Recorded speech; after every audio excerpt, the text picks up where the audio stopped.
হে আল্লাহ, তোমার কাছে আর চাওয়ার কিছুই নেই আমার স্বামী ছাড়া।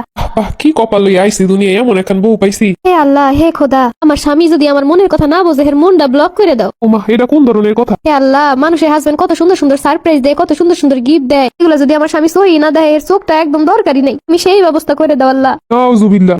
হে মাওলা, আশেপাশে যত ভাইয়েরা আছে সবাই এর বউ নিয়ে ঘুরতে যায়। হে মাবুদ, এগুলো যদি আমার জামাই নাই করে, তাহলে এর হাত পায়ের কোনোই দরকার নাই। এই দোয়া আমার লাগে কেটা করতে কইছে? হে আল্লাহ, আমার সাথে আমার স্বামীর সাথে ঝগড়া বাঁধানোর জন্য যারা দুশ্মনগিরি করে, এমন দুশ্মন গো সংসারে এমন অশান্তি দেও যেন জইলে পুড়ে শেষ হয়ে যায়। হে মাবুদ, আমার স্বামীর কথা আমি প্রায় সময় কষ্ট পাই, কিন্তু হে বেটা হ্যাঁ বুঝে না নাকি, হ্যাঁ নাকি জানি না আমি কষ্ট পাইছি। হে মাবুদ, এইগুলো যদি হে বুঝতেই না পারে, এ যেন আমার দেহে ঠিকই কিন্তু কথা কইতে না পারে, এমন ব্যবস্থা করে দাও। নাউজুবিল্লাহ, মোনাজাতে বইয়ে কি সব কইতেছে আমার নামে। মাবুদ, তোমার দরবারে দুই হাত তুলে চাইলে তুমি কখনো নিরাশ করো না, তুমি আমার মনের আশাগুলো পূর্ণ করো মাবুদ। এ মাবুদ, তোমার দরবারে আমি হাত তুলে কইতেছি, তুমি জানো এর কথা কিছু হইল না। তুমি এগুলো কবুল করলে মাবুদ আমি শেষ। তুই দেহে দি মাথাটা নোয়া, নামাজ পড়ছি একটু ফুদিয়া দিই মাথায় দোয়া করে। ওই ফু আমার দাউন লাগবো না, তুমি যেই দোয়া করছো আমি সব শুনছি। রাগ করতেছো কেন? তোমার লাগে তো ভালো দোয়াই করছি।